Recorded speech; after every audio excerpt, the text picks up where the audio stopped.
मंडळी, कोणत्याही प्रकारचा बिझनेस जर तुम्ही सुरू करत असाल तर त्यासाठी उद्यम रजिस्ट्रेशन करणं फार गरजेचं आहे. भलेही तो बिझनेस ऑफलाईन नाही ऑनलाईनच असेल तरीही उद्यम सर्टिफिकेट तुम्ही नक्की काढावं. आणि ही प्रोसेस पूर्णतः फ्री आहे, ऑनलाईन आहे. तुम्हाला लगेचच रजिस्ट्रेशन केल्यानंतर याचं सर्टिफिकेटसुद्धा मिळतं.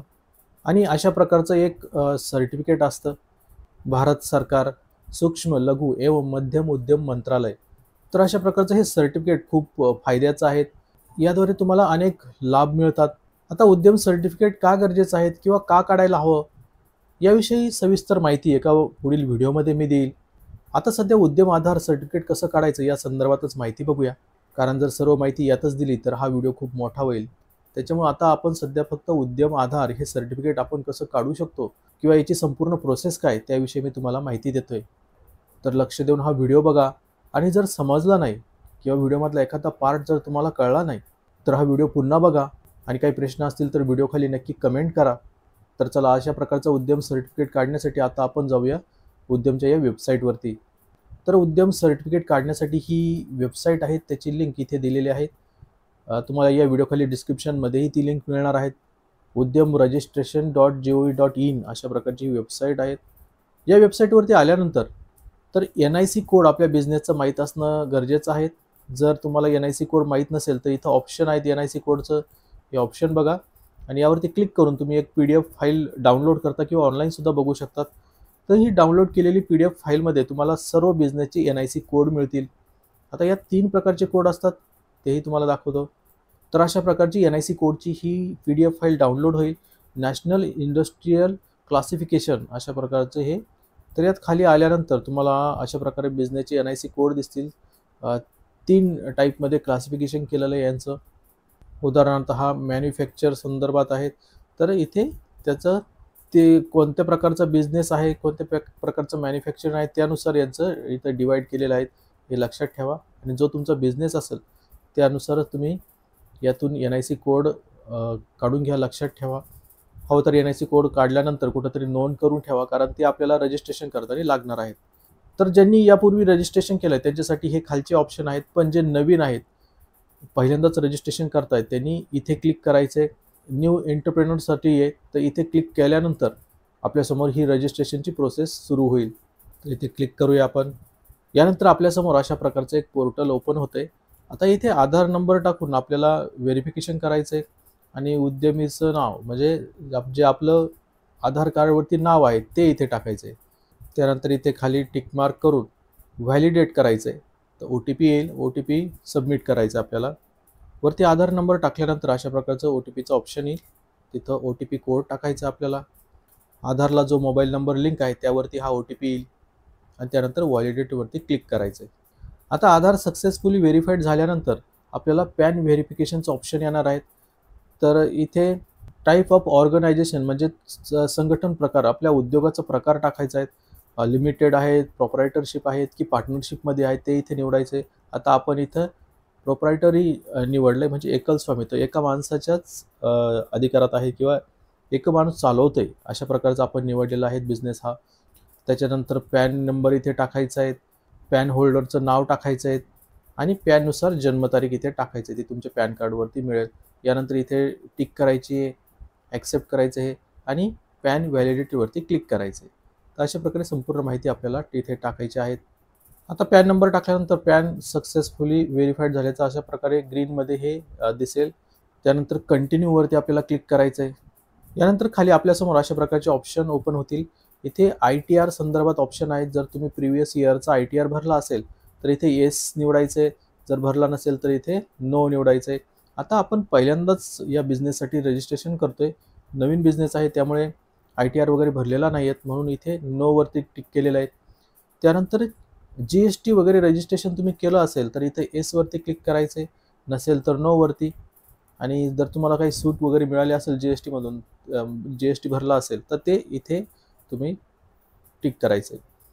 तर आता आपल्याकडे GST वगैरे आपण रजिस्ट्रेशन केलेलं नाही आहेत, तेवढा आपला टर्नओव्हर नाही आहेत, नवीन बिझनेस आहेत, आत्ताच सुरू केला आहे, त्यामुळे इथे आपण नोवरती टिक करणार आहेत. यानंतर उद्यम रजिस्ट्रेशन या ऑप्शन खाली आपल्याला एंटरप्रेनरचं जे काही नाव आहेत आधार पॅन यानुसार ते ऑटोमॅटिकली इथं घेतलं जाणार आहेत. जे काही पॅन कार्डवरती नाव आहे ते इथं आलेलं आहेत आपलं. यानंतर खाली मोबाईल नंबरचं ऑप्शन आहे, तिथे मोबाईल नंबर टाकायचा आहे.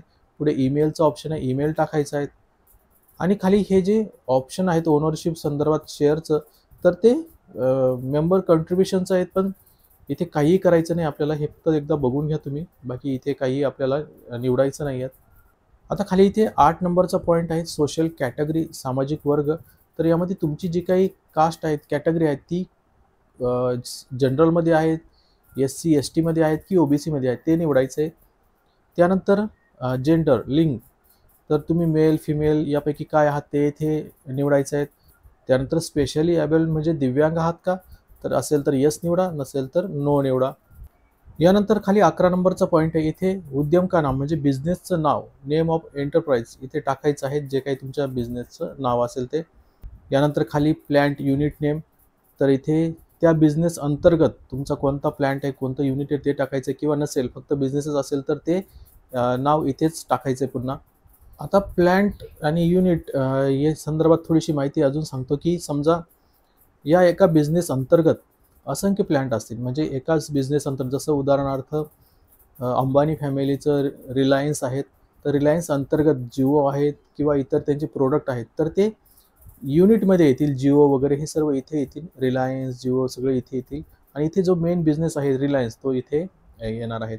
तर अशा प्रकारे अ, इथे नावे येतील. किंवा समजा वेगवेगळ्या शहरांमध्ये हे प्लांट युनिट आहेत, वेगवेगळ्या शहरांमध्ये स्टोअर आहेत, तर त्या प्रत्येक शहराची माहिती अशा वेगवेगळ्या प्लांटमध्ये तुम्ही इथे टाकू शकतात आणि इथे ॲड युनिट करायचे, ते प्रत्येक प्लांट किंवा युनिट ॲड करत चालायचं आहे. तर ॲड युनिट केल्यानंतर इथे अशा प्रकारे त्या युनिटची माहिती येणार आहेत. आणि अजून जर युनिट तुम्हाला ॲड करायचे असेल तर इथे ॲड मोरचं ऑप्शन, तर त्यावरती क्लिक करून तुम्ही अजून युनिट ॲड करू शकतात आणि त्यानंतर सर्व एकाखाली एक असे इथे येतील. त्यानंतर आपण जे काही युनिट ॲड केले त्यांचं लोकेशन टाकायचं आहे. आता तुम्ही सांगितलं की एकाच कंपनीचे वेगवेगळ्या शहरांमध्ये युनिट असतात, प्लांट असतात. तर त्यानुसार तो प्लांट इथे निवडायचा, युनिट निवडायचा आणि त्यानंतर त्यांची माहिती किंवा त्यांचा ॲड्रेस, त्यांचं लोकेशन इथे खाली टाकत चालायचं आहे. पुढे कार्यालयीन पत्ता म्हणजेच ऑफिशियल ॲड्रेस ऑफ एंटरप्राइज, तर जो काही ऑफिसचा ॲड्रेस आहे तो टाकायचा आहे. सेम ॲड्रेस असेल तर सेम इथे टाकायचा आहे. त्याचं लॅटिट्यूड वगैरे इथे सिलेक्ट करायचं. यासाठी इथे गेट लॅटिट्यूड आणि हे जे काही ऑप्शन आहेत त्याच्यावरती क्लिक करायचं आहे. त्यावरती क्लिक केल्यानंतर अशा प्रकारचं एक मॅप तुमच्यासमोर ओपन होईल. इथे तुम्हाला ऑटोमॅटिकली लॅटिट्यूड वगैरे ते फेच करेल. तर इथे तुम्हाला तुमचा जो काही मॅपवरती ॲड्रेस आहे तो लोकेट करायचा आहे, तो निवडायचा आहे. त्यावरती क्लिक करायचं आहे आणि क्लिक केल्यानंतर अशा प्रकारे क्लिक केल्यानंतर ते ऑटोमॅटिकली इथे लॅटिट्यूड वगैरे ते घेणार आहे. आता इथे 14 नंबरचा पॉइंट आहे, प्रिव्हियस उद्यम रजिस्ट्रेशन नंबर. म्हणजे जर तुम्ही अगोदरही उद्यम रजिस्ट्रेशन केलं असेल तर त्याचा इथे येस करून त्याचं जे काही नंबर वगैरे आहे तो सिलेक्ट करायचा आहे. पण आपण अगोदर रजिस्ट्रेशन केलं नाही, नवीन आहे, त्यामुळे आपण NA वरती इथे क्लिक केलं आहे. आता इथे 15 नंबरचा पॉईंट आहे, स्टेटस ऑफ एंटरप्राइज. तर इथे बिझनेस जेव्हा सुरू केला त्याची तारीख इथे टाकायची आहे. बिझनेस सुरू केला आहे आपण ऑलरेडी, तर ते इथे टाकायचं. आता इथे लक्षात ठेवा, तारीख जी काही टाकणार आहात ती प्रिव्हियस असावी, म्हणजे आत्ताची किंवा फ्युचरची वगैरे अशी तारीख नसावी किंवा आजची सुद्धा तारीख नसावी. अगोदरचीच तारीख असावी, म्हणजे भूतकाळातली तारीख असावी. 1 महिन्यापूर्वीची किंवा 1 वर्षापूर्वीची तारीख तुम्ही टाकू शकता इथे. तसंच सेम इथेही तारीख टाकायची आहे. म्हणजे आपला बिझनेस सुरू झालेला आहे असं इथे दाखवायचं आहे आपल्याला. येस, बिझनेस सुरू झालेला आहे. यानंतर 16 नंबरचा पॉईंट आहे बँक डिटेल. जे काही आपलं बँक अकाउंट वगैरे आहेत, ते बँकेचं नाव, IFS कोड, त्यानंतर बँक अकाउंट नंबर हे इथे टाकायचं आहे. आता इथे जर नवीन बिझनेस असेल तर तुमचं करंट अकाउंट नसेल ओपन केलेलं तर सेव्हिंग अकाउंट जे काही आहे तुमच्या नावावर ते टाकलं तरी चालेल. नंतर तुम्ही एडिट करू शकतात. एडिट करून त्यामध्ये करंट अकाउंट वगैरे ॲड करू शकतात. आता इथे 17 नंबरचा पॉईंट आहे, मेजर ॲक्टिव्हिटी ऑफ युनिट, एकाएकी प्रमुख गतिविधी.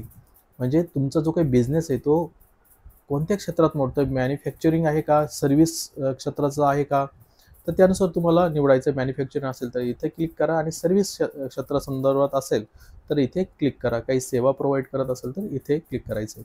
आणि यानंतर जे काही ऑप्शन आपले सुरू होतात ते NIC कोड संदर्भात, ज्याची माहिती मी अगोदरच दिली की तुम्ही NIC कोड फाइंड करून ठेवा, म्हणजे इथे तुम्हाला जास्त शोधायची गरज पडणार नाही.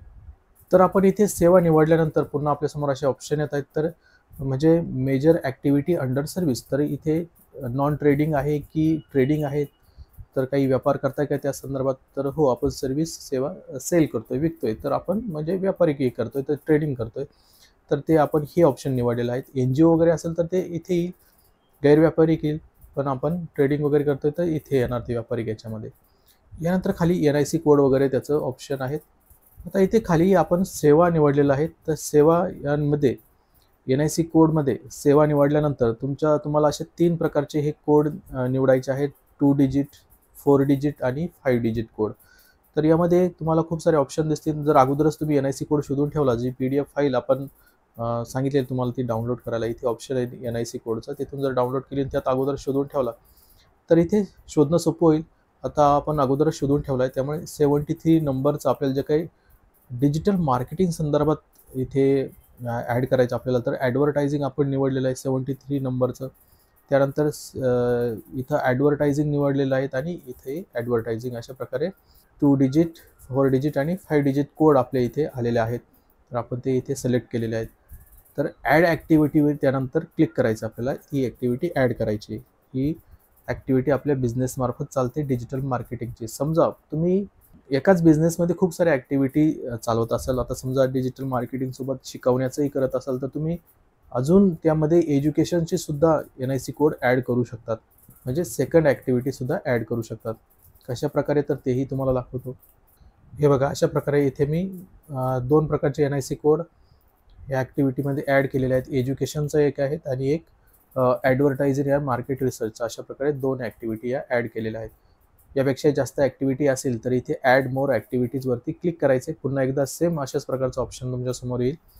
त्यानंतर तुम्ही 2 डिजिट, 4 डिजिट आणि 5 डिजिट कोड पुन्हा एकदा ॲड करू शकतात आणि ॲक्टिव्हिटी अशा एकाखाली एक ॲड होत चालतील तुमच्या.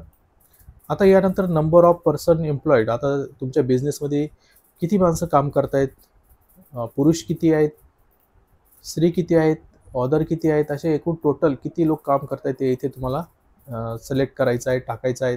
एम्प्लॉईची माहिती दिल्यानंतर खाली इथे एक टिक बॉक्स दिसेल, त्यावरती टिक करायचं आहे. यानंतर इथे तुमचा बिझनेस सुरू होऊन जर वर्ष झाला असेल आणि तुम्ही त्यात इन्व्हेस्ट केला असेल खूप मोठ्या प्रमाणात, तर ते इथे माहिती टाकायची आहे तुम्हाला. त्यानंतर पोल्युशन कंट्रोल वगैरे याच्यासाठी जो काही कॉस्ट लागला तो इथे टाकायचा आहे. म्हणजे एकंदरीत तुमच्या जो काही टर्नओव्हर वगैरे आहे त्यांची माहिती तुम्हाला इथे द्यायची आहे. जी काही तुमची इन्व्हेस्टमेंट आहे ती इथे दिसेल आणि जे काही तुमचा नेट टर्नओव्हर आहे तो इथे दिसणार आहे. जर वर्ष झालं असेल बिझनेस सुरू करून आणि खूप मोठ्या प्रमाणात पैसा इन्व्हेस्ट केला असेल, तर ती माहिती इथे द्यायची. इथे सर्व माहिती अपडेट होईल. आणि जर समजा नवीनच बिझनेस आहे, जसं आपण नवीनच बिझनेस सुरू करतोय, 1 महिनाच झाला आहे, कुठल्याही प्रकारची अजून इन्व्हेस्टमेंट आपण केलेली नाही आहे, तर इथे 0 टाकायचं आहे दोन्ही ऑप्शनमध्ये. इथे जी काही इन्व्हेस्टमेंट आहे ती 0 टाकायची दोन्ही या ऑप्शनमध्ये आणि खाली टर्नओव्हरमध्येही 0 टाकायचं आहे. ठीक आहे. त्यानंतर हे काही गव्हर्नमेंटचे खालील हे ऑप्शन दिलेले आहे इथे. E market, trades portal, NCS, NSIC, skill India digital portal, अशा प्रकारचे जे काही अदर पोर्टल आहेत तिथे तुम्हाला रजिस्ट्रेशन करून हवं आहे का, ऑटोमॅटिकली हे तिथे रजिस्ट्रेशन होईल. तर इथे येस किंवा नो तुम्ही निवडू शकता. आपण येस निवडतोय, आपल्याला या सर्व प्लॅटफॉर्मवरती ते रजिस्ट्रेशन हवं आहे, म्हणजे यात आपल्याला इंटरेस्ट दाखवायचा आहे, तर इथे आपण येस निवडलेला आहे. यानंतर ऑटोमॅटिकली तुमचा जे काही जिल्हा उद्योग कार्यालय आहे तो ऑटोमॅटिकली इथे येणार आहे.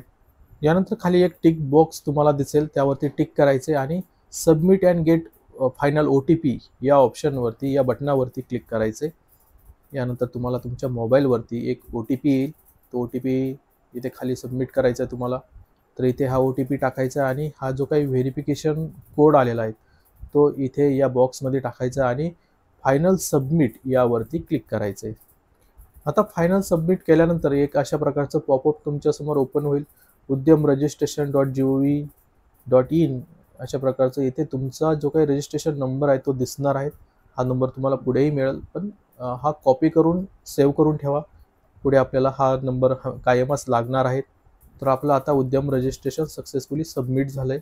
यानंतर इथे ओकेवरती तुम्हाला क्लिक करायचं आहे. त्यानंतर तुमच्यासमोर हे पेज ओपन होईल. आता इथे थँक्यू फॉर व्हिजिटिंग उद्यम रजिस्ट्रेशन पोर्टल. तर आपलं रजिस्ट्रेशन कंप्लीट झालं आहे आणि आपला नंबर पण इथे दिसतोय, उद्यम रजिस्ट्रेशन नंबर. NCS ID पण आपला इथे दिसतोय. हे सर्व लॉग इन डिटेल आहे ती कॉपी करून कुठेतरी सेव्ह करून ठेवा. हवं असेल तर याची प्रिंट काढायची आहेत. आणि त्यानंतर जे काही सर्टिफिकेट आपलं उद्यम सर्टिफिकेट जे काही क्रिएट झालंय त्यासाठी आपल्याला इथे क्लिक करायचं आहे प्रिंट सर्टिफिकेट. म्हणजे आपलं जे काही उद्यम आपण रजिस्ट्रेशन केलं त्याचं सर्टिफिकेट आपल्याला इथे डाउनलोड करता येईल. तर आता आपण प्रिंट सर्टिफिकेटवरती क्लिक करूया. त्यानंतर आपल्यासमोर उद्यमी लॉग इन संदर्भात हे पोर्टल ओपन होणार आहेत. इथे आपल्याला पुन्हा एकदा OTP टाकून लॉग इन करायचं आहे. तर उद्यम रजिस्ट्रेशन नंबर जो तुम्हाला मी कॉपी करायला सांगितला होता तो इथे पेस्ट करायचा आहे आपला उद्यम रजिस्ट्रेशन नंबर, आणि जो काही मोबाईल नंबर आपण दिलेला आहे तो इथे टाकायचा आहे. त्यानंतर आपल्याला OTP कसा हवा आहे, ईमेलद्वारे हवा आहे की मोबाईलवरती हवा आहे, त्यानुसार इथे सिलेक्ट करा आणि आपल्याला OTP येईल. इथे व्हॅलिडेट अँड जनरेट OTP वरती क्लिक करायचे. त्यानंतर OTP तुम्हाला जे तुम्ही निवडले ऑप्शन तिथे OTP येईल, तो टाकून आपल्याला लॉग इन करायचं आहे. लॉग इन केल्यानंतर पुन्हा एकदा आपल्यासमोर अशी माहिती इथे येते. तर इथे पुन्हा एकदा आपण एडिट करू शकतो ही सर्व माहिती. त्यामुळे ही माहिती पुन्हा एकदा बघून घ्या आपली सर्व माहिती बरोबर आहे का. आणि हे जे काही सर्टिफिकेट आहे आता जे काही आपलं निर्माण झालं ते डाउनलोड करण्यासाठी इथे प्रिंट सर्टिफिकेटवरती आपल्याला क्लिक करायचं आहे. त्यानंतर आपल्यासमोर ते सर्टिफिकेट ओपन होईल. तर हे बघा अशा प्रकारचं सर्टिफिकेट आपल्यासमोर ओपन होते. या सर्टिफिकेटला हे उद्यम आधारचं सर्टिफिकेट आहे जे मी व्हिडिओच्या सुरुवातीलाच तुम्हाला दाखवलेलं आहे. अशा प्रकारचं सर्टिफिकेट तुम्ही इथे प्रिंट ऑप्शनवरती क्लिक करून डाउनलोड प्रिंट करू शकतात किंवा त्याला ते तुम्ही सेव्ह करू शकता तुमच्या कॉम्प्युटरमध्ये आणि पाहिजे तेव्हा तुम्ही ते प्रिंट काढू शकता त्याची. तर हे जे काही उद्यम आधार आहे, कोणताही नवीन बिझनेस सुरू केला तर तुमच्या ऑफिसमध्ये याचं प्रिंट काढून तुम्ही त्याचा फोटो लावू शकतात किंवा अनेक फायदे आहेत याचे. उदाहरणार्थ लोनसाठी वगैरे बिझनेस लोन काढायचं त्याच्यासाठी सुद्धा खूप फायदेशीर आहेत. तर आता उद्यम आधार हे सर्टिफिकेट कसं काढायचं त्यासाठी वेबसाईट वगैरे ही सर्व माहिती मी तुम्हाला या व्हिडिओमध्ये दिलेली आहे.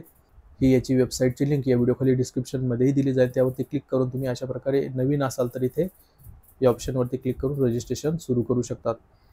तर केवळ काही मिनिटांमध्ये याचं रजिस्ट्रेशन पूर्ण होतंय, कंप्लीट होतंय आणि ही प्रोसेस एकदम फ्री आहे. आपल्याला तुम्ही बघितलं असेल की ₹1 खर्च आलेला नाही आहे यामध्ये. त्यामुळे नक्की तुमचा कोणताही बिझनेस असेल तर तुम्ही त्यासाठी उद्यम सर्टिफिकेट अशा प्रकारे काढून घ्या. म्हणजे तुमचाही बिझनेस एकदम प्रोफेशनल वाटेल. बाकी या सर्टिफिकेटचे काय काय फायदे त्या संदर्भात आपण पुढील व्हिडिओ बनवूया. हा व्हिडिओ ऑलरेडी खूप मोठा झाला आहे. तर या सर्टिफिकेटचा यूज तुम्ही कुठे कुठे करू शकता, त्यांनी याचे कसे कसे लाभ घेऊ शकतात त्याबद्दलची माहिती मी तुम्हाला नक्की देईल. बाकी या संदर्भात अजून माहिती तुम्हाला हवी असेल तर या व्हिडिओखाली कमेंट करा. पुढील व्हिडिओमध्ये तुमच्या प्रश्नांचे उत्तर देण्याचा मी नक्की प्रयत्न करेल. बाय बाय, टेक केअर, काळजी घ्या.